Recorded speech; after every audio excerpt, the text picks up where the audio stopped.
The Principal Cause of Death. Author Mark Richard Zubero. Publisher St. Martin's Press, New York. Narrator Eric Ost. For Michael in learning the meaning of friendship. Acknowledgements. For their invaluable assistance, I wish to thank Mike Kushner, Peg Panzer, Rick Paul, and Kathy Pekasarid. Chapter 5. On our way to the car in the hallway outside the office, we ran into Carolyn Blackburn. She didn't look happy to see us. We sat in her temporary quarters. I didn't make introductions. She and Scott had met several times before at various parties and functions. "What's wrong?" I asked. "Plenty. The police called to Bluefield's dad was down at the station with an attorney. He wants to press charges against you for attacking his kid. Fortunately, you've got a good reputation down there, and it seems some clout. I did what I could to put a stop to it, including telling them about that whores we found on your desk, but I think the guy is going to try to get a judge to do something. He tried calling a few board members, but they told him to talk to me. That put an end to the nonsense from that end, but Mr. Bluefield is on a personal crusade to see you fired. I wish we could do something." We discussed the attacks on the house, the dead rat, and the porno pictures. We discussed my staying in the city at Scott's. "This is so sick," she said. "I think Scott is right. You two should stay at his place in the city for a while, at least until this blows over." "I keep swinging between fear and anger," I said. "The dead rat on my desk has me shook up more than I thought. Still, I'd rather stay at my place." Scott said, "Look, Tom, let's go eat something and talk it over some more. If you really want to stay at your place, we can try and work something out, okay? We'll get through this." "One odd thing about the police," Carolyn said. "They didn't mention anything about molestation charges.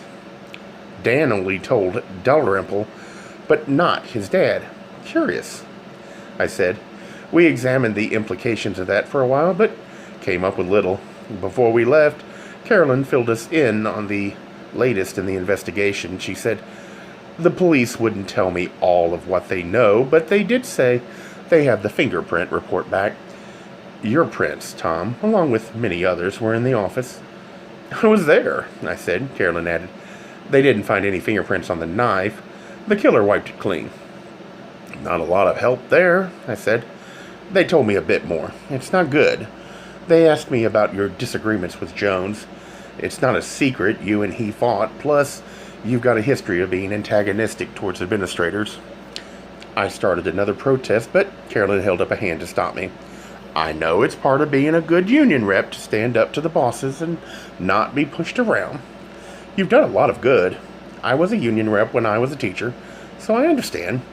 I tried to make the cops see that too." "Are Johnson and Daniels going to question me again?" I asked. "I don't think so. Not today, anyway." "Maybe I should talk to a lawyer," I said. Carolyn said, "Maybe you should."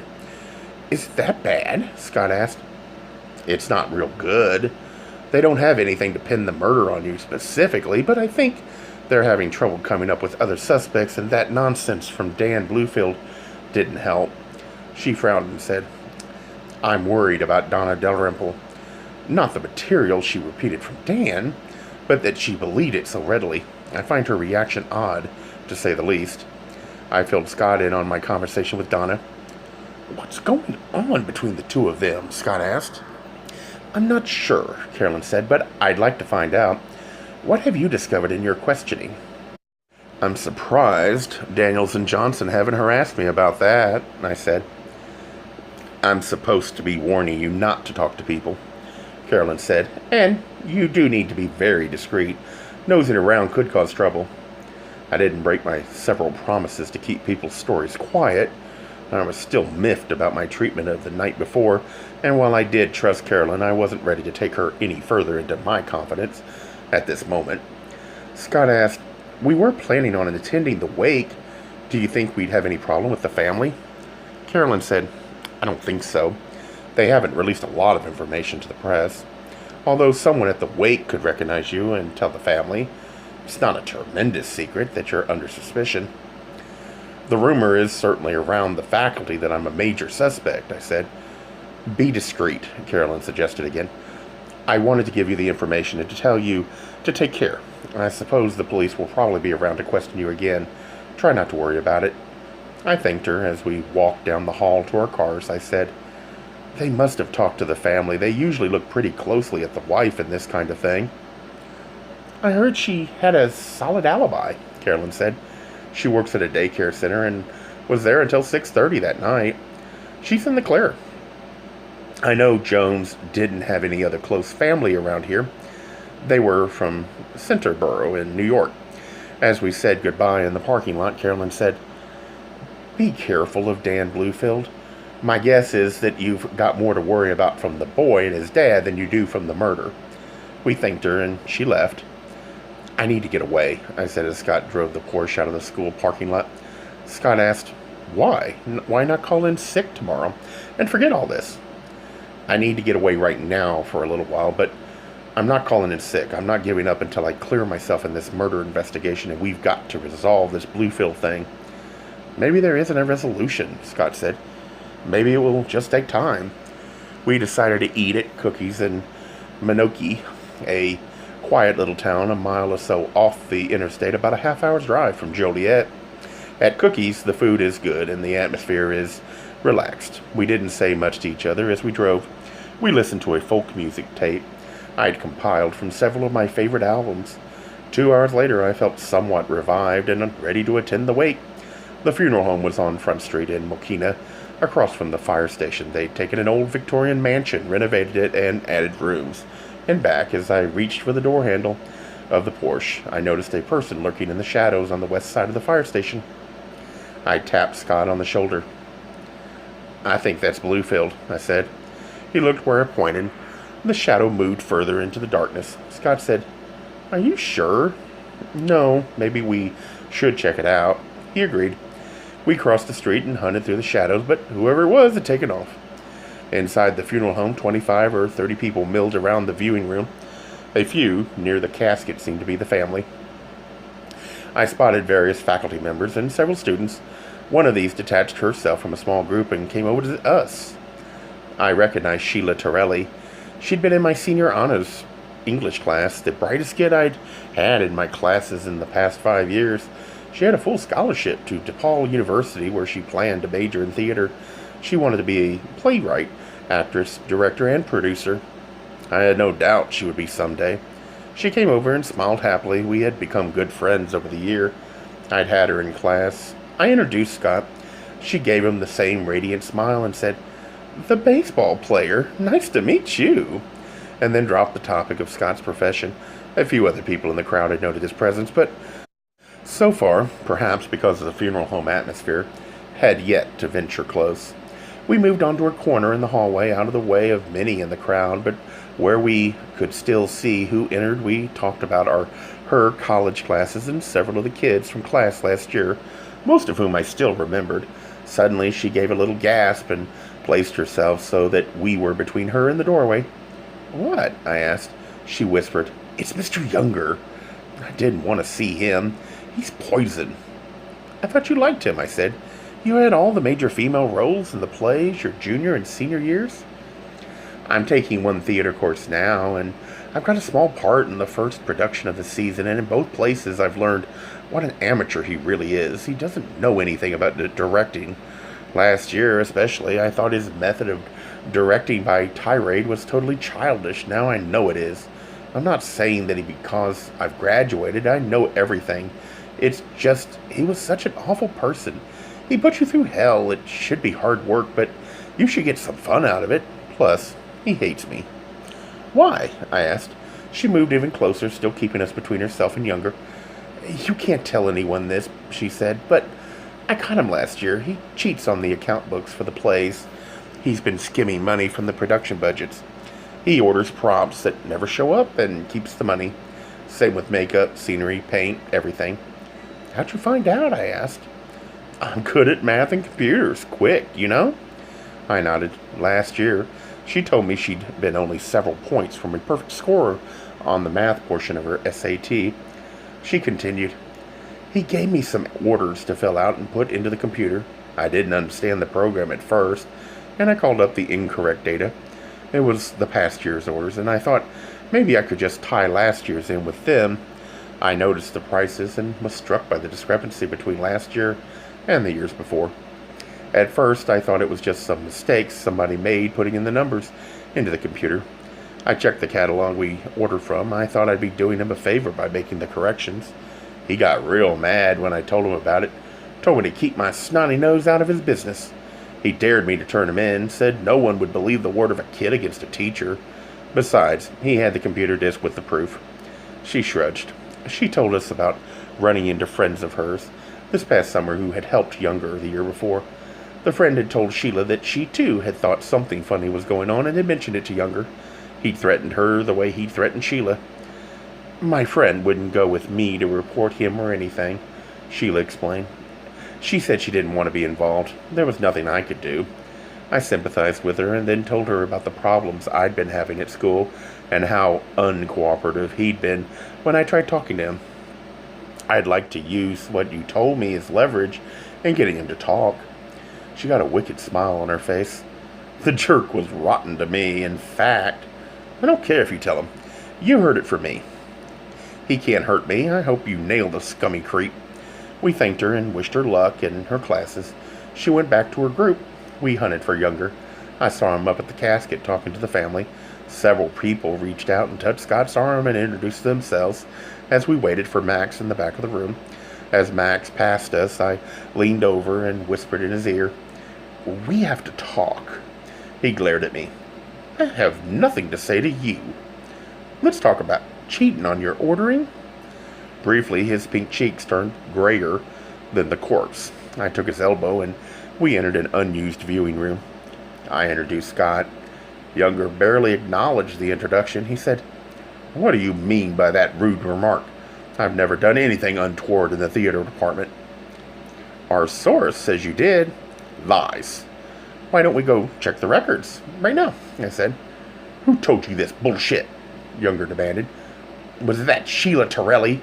She's hated me for being honest with her. She doesn't have enough talent to make a diaper commercials for illiterate natives in the Amazon." "Let's go check the records," I said. "You can't make me do anything," Younger said. He turned toward the exit. Scott moved swiftly to place himself between the theater teacher and the door. Younger turned back to me. "You can't keep me here," he said. I grabbed a fistful of his shirt front and pulled the 5'8" man to within an inch of my nose. "Listen, Max. Unless you talk within 2 minutes, I'm taking an accusation straight to the administration. We'll ask them to do a little audit of your books for the last 5 years. "Let me go," Younger squawked. I held on to him tightly, easily fending off his feeble attempts to free himself. I had a sudden thought. "Jones caught you," I said. "He was competent. He checked everything. He watched where every nickel went. He devised the new ordering system. Something put him onto you." His corpse-like pallor returned. "He did no such thing," Younger said. Still gripping his shirt front, I gave him a shake.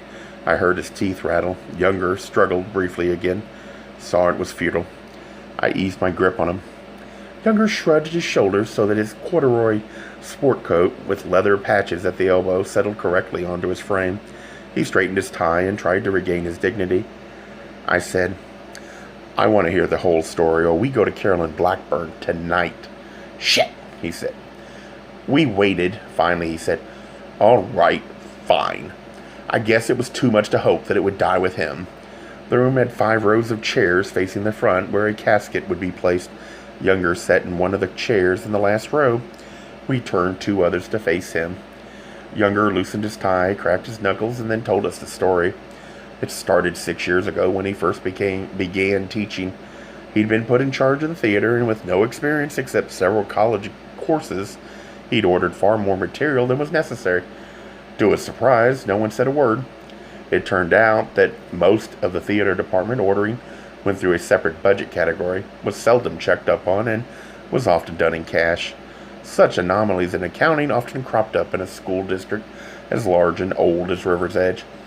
Besides, we'd had a series of incredibly incompetent administrators. With Carolyn Blackburn and Jones, things had begun to change. In the past, no one checked the amount of money Younger took out of the account No one ever asked for receipts, and quite often he found by looking at past records, teachers had simply written the cost of an item on a piece of paper and added it to the budget file.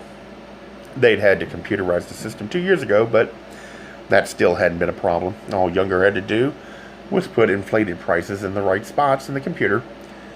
My problem came when I got lazy and let the kids into the figures. I never thought the administration would check. They never had before. I was stupid to let Sheila do it this year after the kid last year caught on. How was I to know they'd both stumble on the same thing? I thought I had the program well guarded. These goddamn kids who are so computer literate make me sick. When Sheila found the discrepancy, she told Younger he'd gotten angry, which was a mistake, but at least she didn't turn him in. I'd been right, however, in guessing that Jones had caught on. He came by the theater office one day near the end of summer vacation, Younger said. I wasn't doing some extra work. If I'd stayed home, maybe this wouldn't have happened. Jones said that as part of the new system of ordering, they put all the departmental and special orders on a new computer program that the office would manage. I told him that wasn't necessary. I would have told him that the program was at home, but the computer with all the disks was right there. I had to give it to him. Jones had gone through the system and found all the discrepancies. He'd confronted Younger a week ago, saying that if the entire amount was paid back, the police wouldn't be called. Younger had until the end of the school year to replace the money. Jones said he would take the final payment along with Younger's resignation. Jones said if I didn't pay back the money, he'd take the matter to the school board and everything would be made public. I couldn't take my reputation being ruined. I've helped a lot of these kids. They look up to me. A lot of parents respect me for what I've done. I'd have to move. I'd probably never get a decent job teaching theater again. He cracked his knuckles for the 15th time during the conversation. I wanted to break his hands. I didn't know what I was going to do. I begged and pleaded with Jones to give me a second chance. The guy had no mercy. Jones was implacable. So you killed him, I said. No, I swear. I was nowhere near the office that night after school. I admit I was in school at the time, but it wasn't me. How much money do you owe? Scott asked. Over $6,000, Younger said. How could it be that much? I asked. We have the largest high school drama department in the state, one of the largest in the country. We've won all kinds of awards locally and nationwide. We've got clout. I took a little over $1,000 a year. I couldn't possibly raise the money to pay him back. I had a meeting set up with him next week to discuss it. I wonder if he told Carolyn, I said. I don't know, Younger said. Did you see anybody else in the school that night? I asked. No, I stayed in the theater department the whole time. He cleared his throat. You know, I'm not the only one who was threatened by Jones. There were other people on the faculty. Who? I asked. He cracked his knuckles again. I really shouldn't say. You've gone this far, I said. We don't want to cause you any trouble. I'm trying to find out who killed him. To help clear my own name, anything you can tell us would probably help, and you'll be clearing your name too. You had a reason to kill him. Yeah, I guess, he sighed. All right, I'm not sure about this. He lowered his voice conspiratorially. I heard that Dan Bluefield is having sex with one of the faculty members, and that Jones found out about it. He smiled with satisfaction. Sex between kids and teachers was something I could never fathom. I know guys I've talked to, both straight and gay, who said they had sex with teachers when they were in high school. They were happy they did it and felt no trauma because of it. They were probably the lucky ones. Far too many are unlucky, abused, and hurt by the incidents. I asked the obvious question. Who's the teacher? He hesitated. I don't want to ruin another person's reputation if it isn't true. We can at least check it, I said. We need all the help we can get. He said, not a teacher. Donner Dalrymple. I spent the remainder of the few minutes we talked together being fairly flabbergasted. I barely heard as Scott tried to find out where Younger had heard the rumor. He couldn't remember specifically, but vaguely recalled that it had been talked about in the teacher's lounge. He left. I said to Scott, sex with kids? It would explain her attitude toward the boy, Scott said. A few minutes later, we left the room. I saw Meg just coming in the funeral home door and motioned her over. We re-entered the empty viewing room. I told her all we'd learned. She said, I can't believe I didn't know some of these things. I know these past couple of years I've been learning less, but she shrugged. Anyway, I didn't know. I did find out a tidbit about Dennis Flowers. She was born in Buenos Aires, an American archaeologist for a father and an Argentinian mother. Supposedly a romantic beauty. It's probably not much help, but it's all I found out this evening. Want me to see what else I can find out? Yes, I said. I thought a minute. I wonder if Donna showed up tonight. I'll check, Meg said. She left the room, but was back in less than a minute. She just walked out. Scott and I hurried to catch up with her. Outside, a quick glance around showed no one in the parking lot. I listened for a car engine starting, but heard nothing. Mister, Scott said. I leaned down to look through the windshields of the parked cars. I grabbed his arm in the far corner of the parking lot, nearly hidden by the dangling limbs of a willow tree. I'd seen the dome light inside a car flash on and off. It's Donna, I whispered in the brief illumination. I'd caught a glimpse of her. I listened for the start of the car. I debated dashing after her now or running to our car and chasing after her. Minutes of silence passed. I said, Odd. I thought she'd start the car. A car swung into the parking lot. I pulled Scott and myself into a shadow of the funeral parlor. I said, Let's pay her a little visit. Scott nodded. Crouching down, we skulked between cars until we stopped behind a gray station wagon. 10 feet from Donna's car, I inched my head up to get a glimpse into Donna's car. She isn't alone, I said. Scott raised his head. He nodded in confirmation. You recognize who it is? I looked again. Their heads were close together in earnest conversation. They weren't interested in us. I glanced at the entrance to the funeral parlor. We were well hidden. Only the owner of the station wagon would see us if he or she came to get the car. On hands and knees, I crawled to my left. I felt the cool asphalt and tiny stones on my palms and through my pants. I hoped I wouldn't rip them. Next to the front tire, I paused and lifted my head. The passenger door of Donna's BMW opened. The two heads leaned together. I watched a lingering, passionate kiss. They separated, an arm and a leg, quickly followed by a slender torso topped with permed hair. Bluefield. They whispered good nights. Bluefield fled into the darkness. I hurried forward, yanked open the passenger door, and jumped in. Donna said, What the hell? I looked back. Scott hurried forward. I unlocked the back door. He joined us. Dalrymple stared at us angrily. I said, You're having sexual relations with Dan Bluefield? In a swift motion, she grabbed her purse and swung it at me before it slammed into the side of my head. I caught it and held it tight. I just saw that with Bluefield, I said. It wasn't an innocent kiss. You've been bullheaded and unreasonable about Bluefield. And we're getting to the bottom of this whole problem. You should be supporting your fellow teachers and helping them out, not screwing some 16-year-old. He's 18, she said. I eased my grip on her purse. You have been having sex with him. I didn't say that, Dalrymple said. You didn't have to, I said. I stared directly into her eyes. Tell me no. Lie to me if you dare. We have other sources that confirm it, besides the obvious we've seen here. She reached in her purse, came out with a pack of Virginia Slims, rolled down her window, lit a cigarette, and blew a long plume of smoke into the night air. What is this? The Inquisition? She said. You have no right to interrogate me. How did Jones find out? I asked. Dalrymple looked stubborn and uncooperative. I said, If you don't talk, I'm going right to Carolyn Blackburn with this.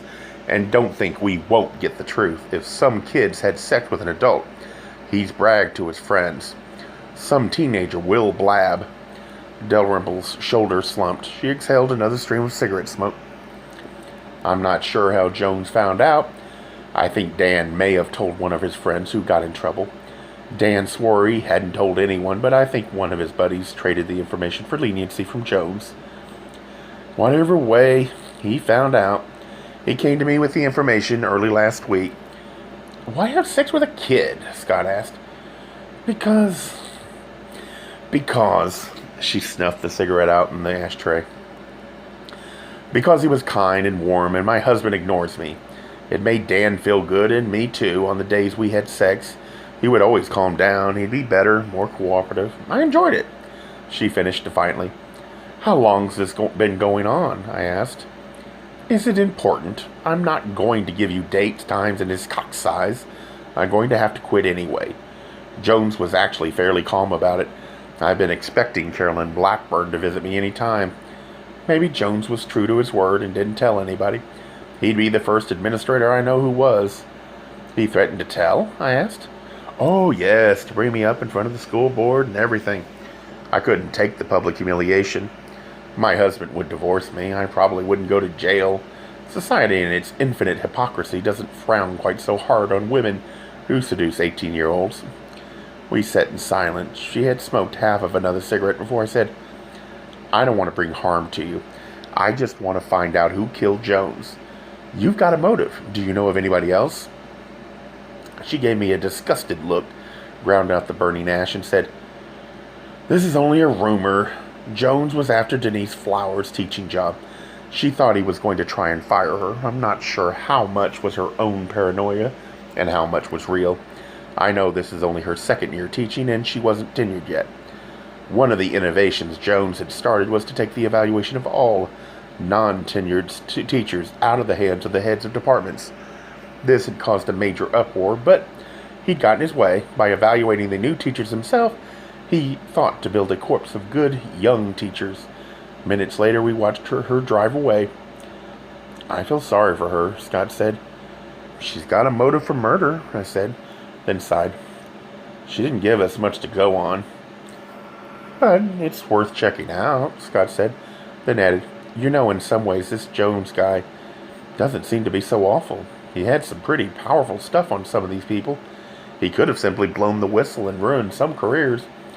At least he gave them a chance to save their reputations. I'm not sure they all saw it like that, I said.